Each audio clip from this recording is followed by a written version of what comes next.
Hi, I'm Nautica de la Cruz, and welcome to the Nautica Show. Find out what's happening on the show, and let's stay connected through Twitter, at Nautica de la Cruz. Follow me on Twitter. Now here's the naughty news. 50 Cent plans to release a fitness book in 2013. Maybe this book will help me build up some muscle. I don't know. Might work, might not work. He also announced on Twitter his partnership with Pepsi to distribute his energy drink called Street King. Way to make that money, 50. Wedding bells will be ringing, and I don't know what I'm going to be wearing to this next wedding. Congratulations to Aretha Franklin, who got engaged to her longtime boyfriend, William Wilkerson. Now, she joked in the media saying, "I'm 69 years old, I'm engaged, and no, I am not pregnant." And neither am I. Michael Jordan shows he isn't afraid to walk down the aisle again after losing $168 million to his ex-wife Juanita. Now he is taking a risk and jumping the broom, and now engaged to his longtime girlfriend Yvette Prieto. I knew I should have been a Basketball Wives. Oh man, I missed up on my chance. That's your Naughty News Urban Entertainment Report. Today's special guest is a very good friend of mine. She hails from the Bay Area, has a brand new album called Break of Dawn. She has a voice like no other, Goapele. Welcome to the show, Goapele. Hey, thank you. You have a brand new album, Break of Dawn. Beautiful, beautiful cover. Thank you. Absolutely wonderful album. Tell me a little bit about it. Well, this Break of Dawn is my third album, and it's soulful and introspective and kind of me coming into my womanhood. Oh, I see. You have a song there that we've been playing actually on KJLH as well, Play. When I first heard this song, I was a little shocked coming from Closer to Play because it was a little risque. And I was going, wow, she really went on a whole new dimension. Yeah. How did that song come about?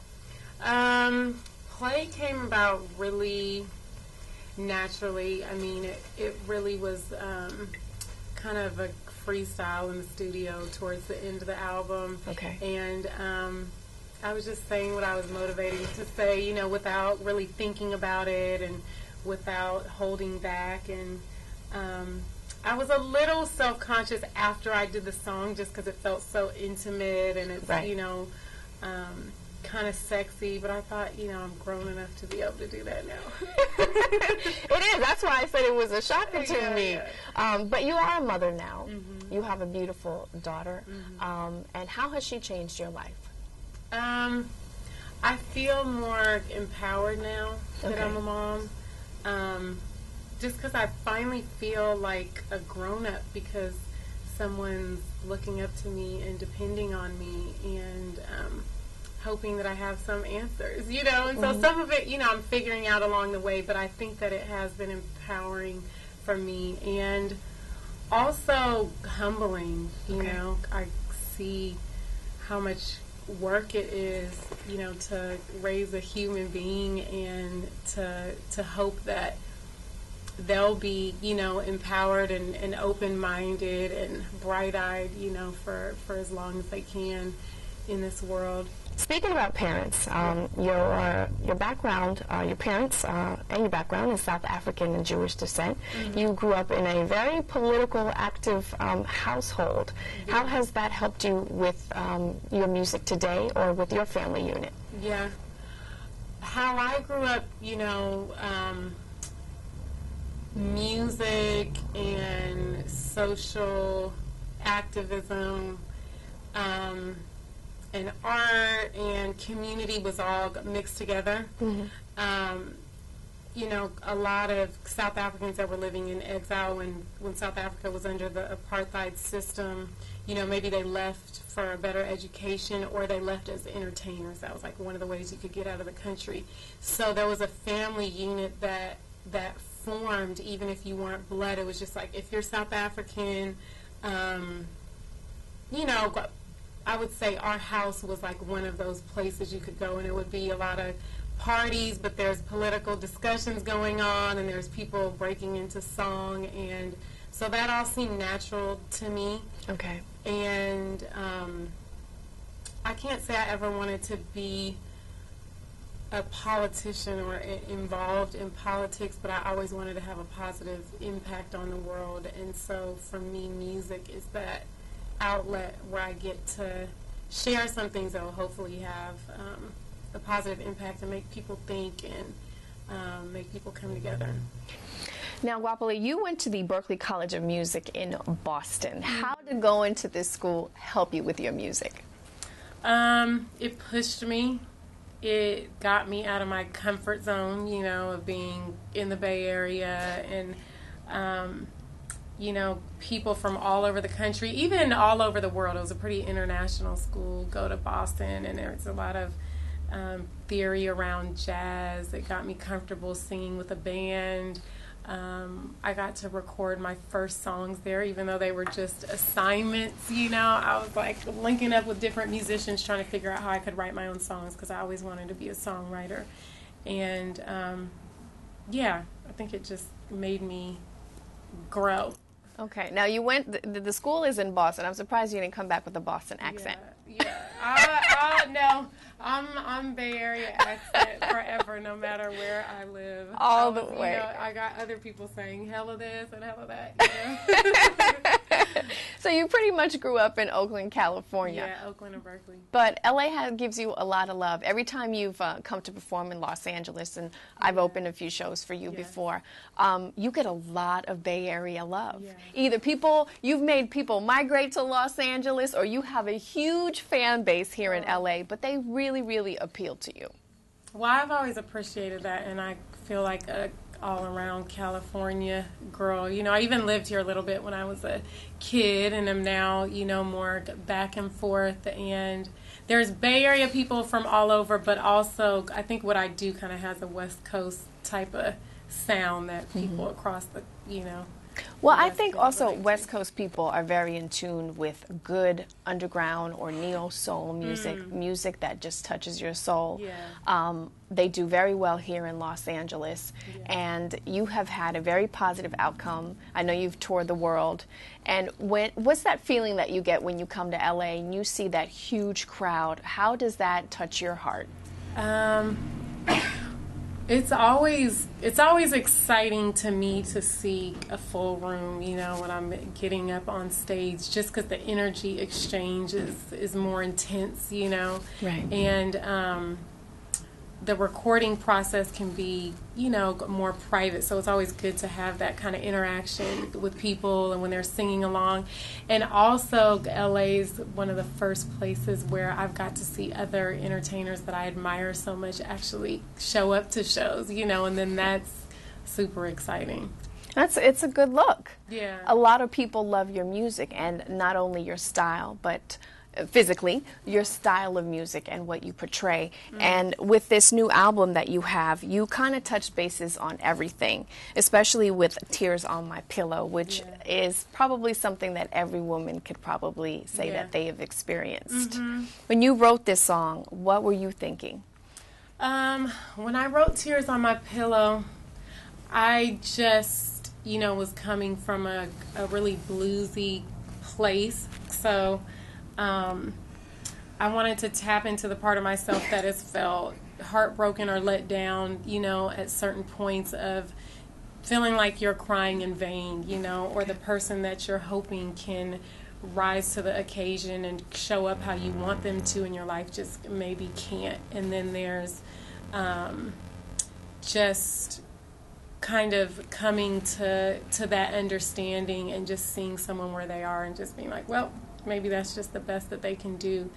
And it has an old school kind of retro 50-ish kind of feel to it. We just did a video the other day. Okay. And did a retro kind of style, and this is, you know, my hair still straight from the video. I just said, you know, I'm going to go there and just try something new and get into character for what I felt like the song called for. Okay, well, speaking about getting into character, that kind of helps you when you start doing more acting and more roles. Yeah, and just being open to it and really thinking about the whole story around it, you know, instead of just my personal journey as an artist. Now, Tears on My Pillow is your latest video. Yeah. And so that's in post-production, I guess, soon. Yeah. Okay. Yeah, I just shot Tears on My Pillow. And I know you've shot Play. What is going to be the next single after Tears on My Pillow? After Tears on My Pillow, we're talking about Undertow. Okay. Yeah, we're still feeling that out. I like to get a sense, from the listeners what they're really gravitating towards and help that kind of dictate what the next video and push will be. Okay. So, Now, let me know on Twitter. Okay. Now, speaking of Twitter, let's talk about Twitter and how much love you get on Twitter. It's at Goapele. Mm-hmm. How many of the listeners actually write to you or give you comments or even on Facebook? There's been a lot of encouragement, and especially, I would say since Milk and Honey, which came out a while before, the rest of the music for the Break of Dawn album, I felt like there was a lot of encouragement, people being like, I can't wait, and, give me some new music and stuff, and it definitely helped push me to get to get the album done. And I like hearing people's feedback and feeling like there's a direct connection with the people that are supporting me. Okay. Now, you put out your albums independently. Mm-hmm. Is that kind of hard for an artist? It can be.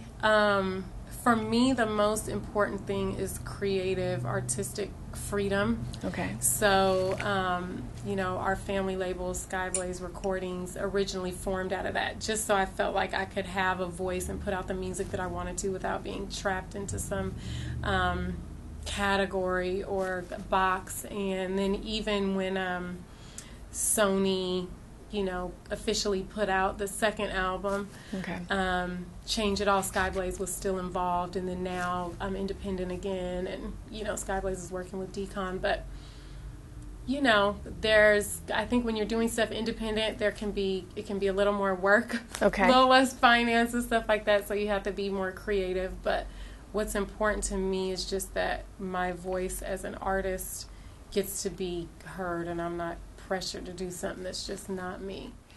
Did you ever, and I know it's a different world with record labels now, sometimes they make you a cookie cutter artist, or you'll have a one-hit wonder and then they won't back you up. Do you ever in the back of your mind go, phew, I'm glad I didn't go that route? Yes. Okay. Yeah. And I feel like I don't know, I'm going to take it as it comes and see what kind of business stuff makes sense, but I'm glad and thankful that I was able to build this career slowly with the kind of broad style that I've been able to. Well, it seems like being an artist independently, there's more work, more of your own money, and more elbow grease to put in there. Yeah. But it also has given me more of an understanding for what it takes, for to produce the album all the way through and to get it in the hands of people. Okay. And, for people to know it's out there. And, so I feel like I've got to work on all different, in front of the scene and behind the scenes. And, thankfully I've had like a passionate team that has supported me to get this far, and really put in the extra work. Let's talk about your team. I know that your brother is a part of your team. Yeah, how is the sibling rivalry or the sibling arguments or the sibling unification work together?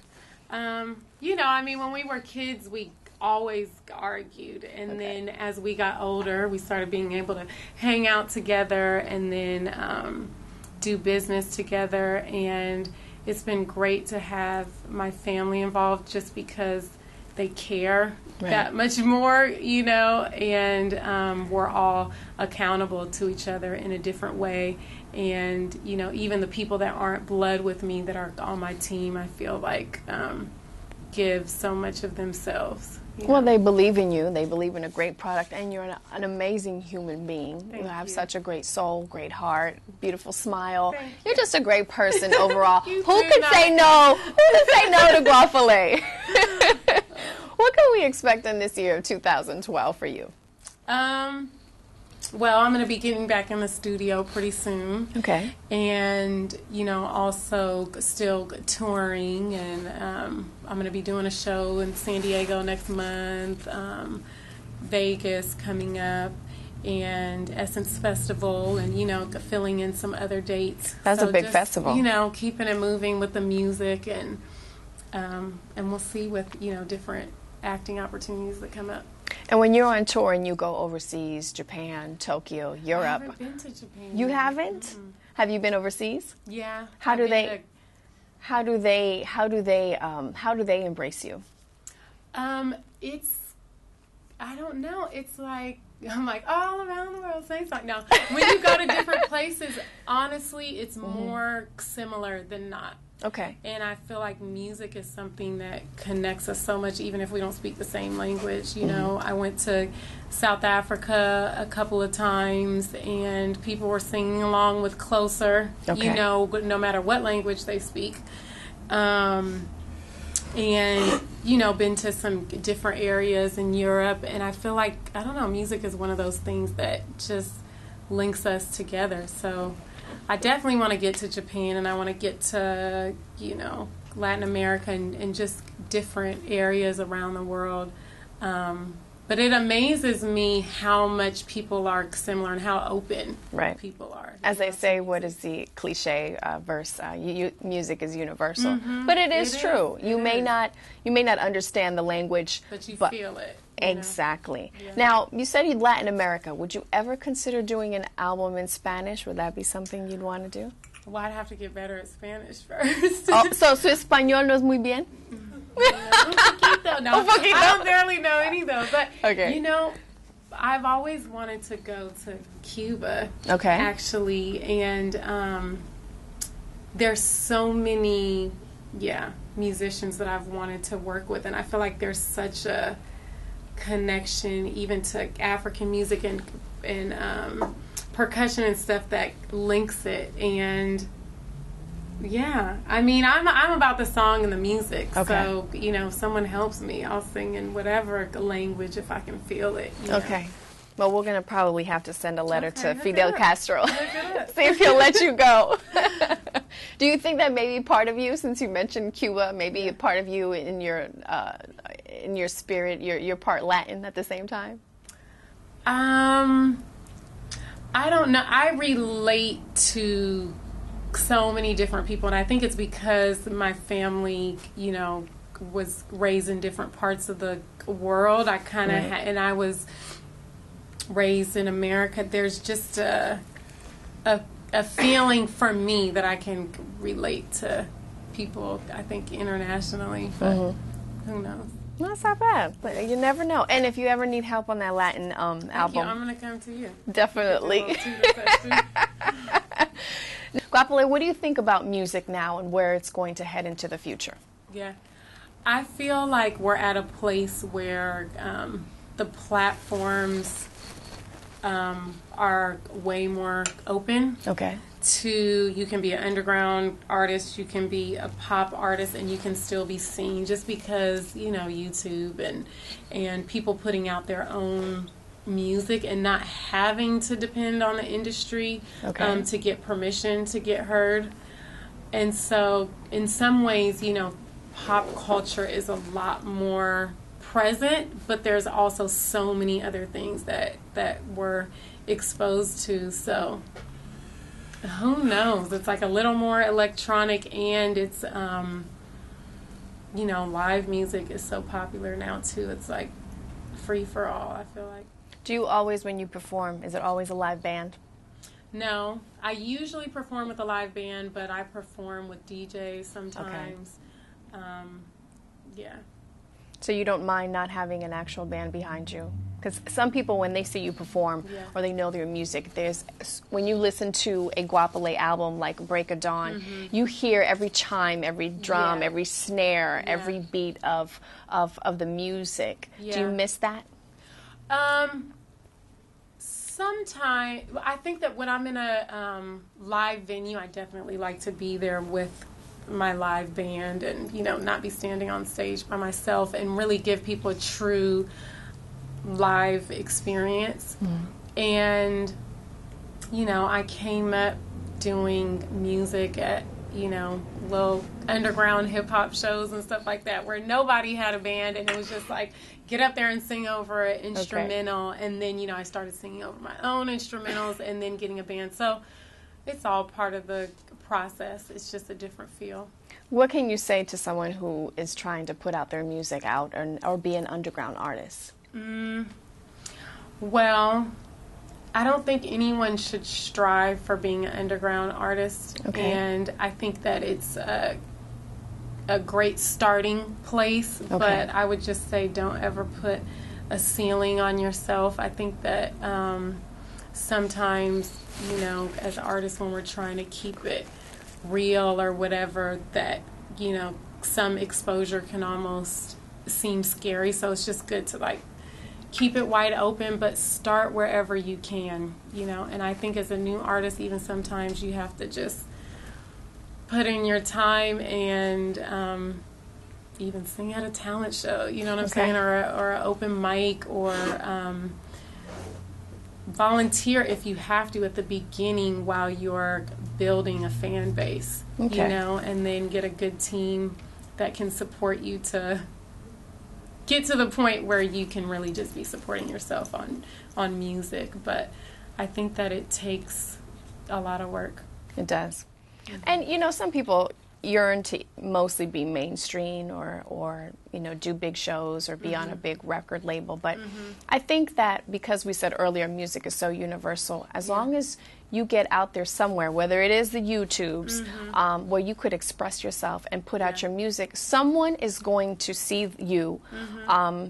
For the example, we'll use Justin Bieber as the example, who posted his video on YouTube. Usher was like, who is this kid? Yeah. Look at him now. He's branding himself. He's, you know, going in the right direction.